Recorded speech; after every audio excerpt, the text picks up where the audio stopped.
So often I find that people believe that Christians are just supposed to blindly believe everything that we do. Everything about the Christian faith, we're just supposed to blindly believe it without any objection. And to walk in full submission to God without ever expressing doubt simply doesn't make sense. How can one walk in full submission without themselves feeling difficulties, feeling things that are hard to understand, feeling things that you can't interpret correctly? It's so challenging to be a Christian. Not in the fact that it's hard per se to do it, like anyone can become a Christian. But the challenge with Christianity is persistence. The challenge with Christianity is walking in obedience to God. And to do so without questioning, you're just lying. Every single person questions their faith in God from every religion. Why would it not be the same in Christianity? God is completely distinct of people. Religious people often seem to make Christianity out to be different than what it actually is. People claim to represent God, but they fail to do so in a worthy manner. They fall short. They shun people for asking questions, but that isn't how we're supposed to be. God encourages questions. God knows we will doubt him. God knows there will be times where we hear these things and we don't understand them and we struggle to get it. God is not going to smite you for doubting him. And I think a very interesting way of thinking about this is just a simple analogy of a top student. If you're in a class with a brilliant student who is a fantastic academic, what's one thing that you always hear them doing? They ask questions. These top students that get the top grades, they ask questions because they're not afraid to admit that they lack understanding in some things and they want clarity on those things in order to perform to the best of their ability. It's the exact same with faith. You come to God, you come to your spiritual mentors with questions and expressing doubts for the whole purpose of strengthening your faith. Those with the greatest faith are often those who have dealt with the most challenges to their faith. Those who have dealt with the most difficulties that they've had to overcome in order to interpret and to understand the position as true. That is what's really powerful about faith. Because yes, Hebrews 11:1 says faith is the assurance of things unseen, right? But it doesn't say that we will know everything. It doesn't say that we're going to understand everything. In fact, the implication that faith is of the things unseen implies that there are things we won't understand. It implies that there are things we will struggle to get. Theology is not easy. Understanding theological perspectives is challenging because we don't have empirical ways to test it in many instances. With the Trinity, it is not easy to understand. It is okay to doubt these things. It is okay to doubt how a certain theological position works. Because as Peter put it in his first letter, we must be ready to make a defense for the reason, for the hope that is in our heart. And so, it's not to say that we will get everything. It's not to say that we will always understand. But as Christians, how do we get to that position where we can be steady and where we can be prepared to make a defense? It's by asking questions. If you are studying Christianity, you are asking questions. If you are studying anything, you are asking questions. Even if you don't explicitly say these things, you're looking up articles, or you're looking up commentaries, or whatever, in order to understand why this theological position is the case. Asking questions is so crucial to the Christian walk. In fact, I'd say it's absolutely necessary, because if you go about your Christian faith without asking any questions, I don't think that's even possible. Because how do you come to that conclusion without first answering the question of if it is real? Right? Because if you're a Christian, your whole faith is built on the belief that Christianity is the truth. And how do you come to that conclusion? By answering questions that you have asked yourself, by having questions answered that you have asked. That is how you come to that realization. I think a powerful illustration of this is Jacob in Genesis chapter 32. Now, for context, Jacob was the son of Isaac, who was the son of Abraham, and Jacob was the younger brother of Esau. Jacob felt this shadow he lived in for his entire life, and for this reason, he swindled his way to stealing Esau's blessing. Essentially, blessings in ancient Jewish culture and many other ancient cultures were typically given to the eldest child. Jacob, being the youngest one, deceived his father into giving it to him, thinking he was Esau. And so Jacob ran away. He was on the run for his life, scared that Esau would kill him for this, scared of what might happen if Esau got his hands on him. And so we get Jacob on this journey all by himself, and he's just questioning God this entire time. He's wrestling with God this entire time. He doesn't know if he's actually loved, because all of Jacob's life he's been trying to steal the love that Esau was given. He's been trying to steal the things that Esau earned or deserved or was given. And after stealing this blessing, it played into him almost doubting if he was actually valued by God. He wanted to know that God loved him for him and not for Esau. Not because he stole Esau's blessing, that he was loved for him and not just because he had taken. And so God reveals this story in a rather interesting way. He sends an angel to come wrestle Jacob, and he dislocates his hip, I believe, in the story. But this signifies us. We struggle with doubt. We struggle with feeling loved. Self-worth is such a big issue today.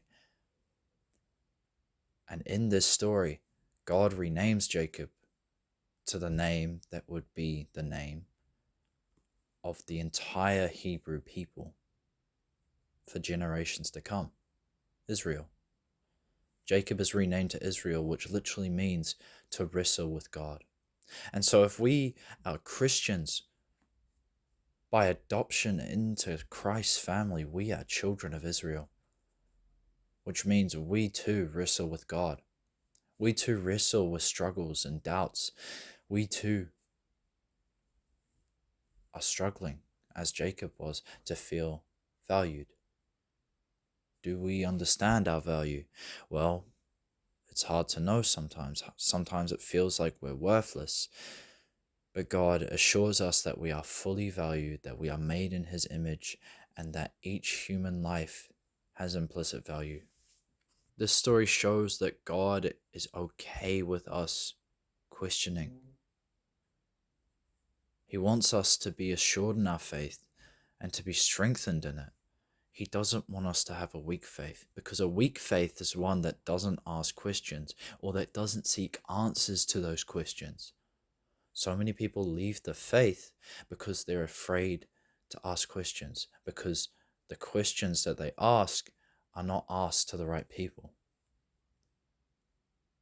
They don't try and do it with God. They don't try and do it with spiritual mentors. They just try to do it with people who are egotistical, people on the internet, people online. But these people are not God. And these people often do not stand in place of God. They're just people, often who have been hurt by those who claim to be Christians. And so one could say really that faith is not really faith if you don't actually question it. If you don't actually have full ability and assurance that you are able to doubt, that you are able to ask questions, even when it's something that is foundational to the faith. Because if you don't ask questions, you're just going to go off of your own interpretation, and that is a dangerous position to be in. You have this movement today of people who are oneness Pentecostals or who are anti-Trinitarian. And that is a foundational teaching of Christianity. And people are doubting it because they're afraid to ask questions to those who have historically viewed this to be the case. There's a reason that Christianity has believed in a Trinitarian God this entire time. And there's a reason why Christians do not call those who are anti-Trinitarian Christians, because they don't believe in the same God that we do. That's besides the point. The whole point is they don't ask, so they don't get an answer. They sit in their echo chamber of anti-Trinitarians, and so they get anti-Trinitarian answers. They don't sit and actually question the faith that they are following. I think of Thomas after Jesus appeared to the disciples after Easter Sunday. And he sat there saying, I don't believe it unless I touch the nail scars in his hands and I touch the wound in the side of his abs. I will not believe. And when Jesus appears and Thomas touches the nail scars, touches his side, Christ responds, Blessed are those who have not seen and yet have believed. Christ is not simply saying that those who believe won't have doubts. In fact, the appearance of Christ implies that Christ is saying that there will be doubtful times. People will doubt him and will doubt the faith.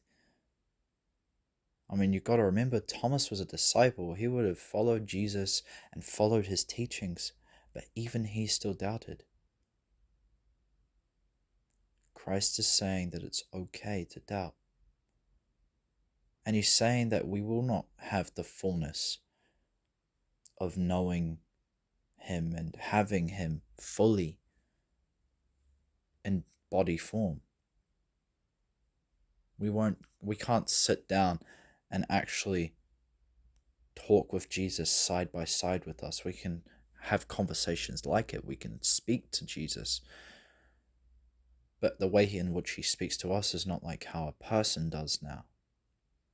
It's different. Christ is saying that it's okay. Christ is saying to seek him, to seek God, and to ask questions when you have doubts. Because he's saying, blessed are those who have not seen me and yet believe. Which implies that you must ask questions in that. Because if you cannot see it, then you have to have pretty good reasons to believe it. And in order to have those reasons, you have to question. It's so essential. And I've pushed this home this entire video. Ask questions, because God is not going to smite you for having doubts. Ask your priest, ask your pastor, ask your spiritual mentors. Ask God. Sit in the presence of God, pray to God, ask Him, and listen. Don't just express your doubt and then finish praying and go about your day. God can speak to you in those moments. He won't speak to you audibly in your ears, but in your heart. You will feel in your heart to go and search. You will feel in your heart to go wherever He is calling you. And so I just want to pray for you all right now, that you would remove your fear of this God that will smite you for ever expressing doubt. That is not the God of the Bible. That is not the God of Christianity. God is okay with us expressing doubt. It's not like Allah in Islam. It's not like this imaginary God out of Greek mythology that smites all those who question Him. He is a loving and understanding God. That is why He came into creation, to understand us, to sympathize with us as the high priest, as it is put in Hebrews. Father, I just thank You that You allow us to be able to express our doubts and to not smite us for doubting You or for questioning You or for questioning belief. I pray for those through the screen that are hearing or watching this video right now, that You may bless them, that You may grant them wisdom, but You may grant them also a removal of that fear, of that image of God that will smite them for disbelief, because that is not the God You are. You are an all-powerful God, and You grant answers to those that seek. You say, seek and you shall find. You have to be open to question, because if you don't, then it becomes a challenge to even get close to belief. Those who are faithful, help them to question, and help them to have people around them that can answer their questions. In the mighty name of the Lord Jesus Christ, we pray. Amen. I love you all. I'm sorry I skipped an upload last week. I was just not in it last week. I wanted a break. And yeah, I just really felt a bit drained last week, so I just didn't upload. But I'm back, and hopefully we can continue all the way through to Christmas, weekly uploads again. But yeah, that's all I've got. I love you all, and more importantly, Jesus Christ loves you.